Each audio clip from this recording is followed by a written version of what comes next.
For me personally, how I deal with it was that I know every single person asking me a question can't play as well as I can and never will. So no matter what you say or what you write, you'll never light a candle to me. So that's how I deal with it. But each person deals with it differently.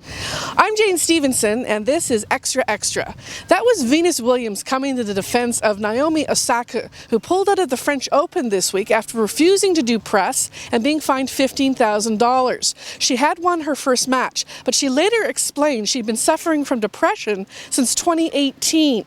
On top of that, British contrarian Piers Morgan waded into the issue, calling Osaka an arrogant, spoiled brat for refusing to talk to the press. But people quickly pointed out Piers himself was a bit of a hypocrite because he famously walked off the set of his morning show when he was questioned about his treatment of Meghan Markle. Speaking of Meghan Markle, this brings us to some happy news. Both Meghan Markle and her husband Prince Harry are considering baby names for their soon-to-be-born baby girl, among them from previous royal visits that were suggested to them by fans standing in the crowd: Amy, Lily, and Harriet. They like the sounds of all three of those apparently in their conversations with people in the streets waiting to greet them. Also, Ladbrokes in London has come up with 3-to-1 odds that the baby girl might be called Philippa after Prince Harry's dearly departed grandfather, Prince Philip.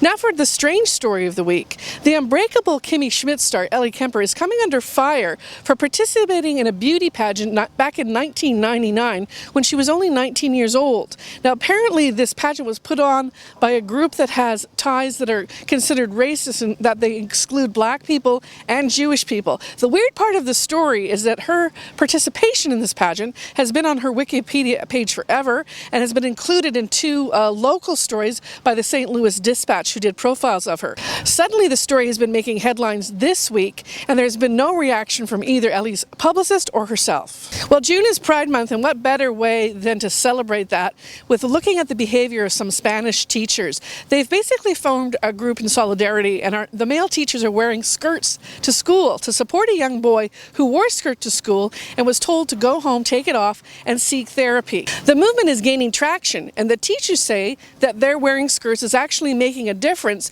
in how the students are treating each other.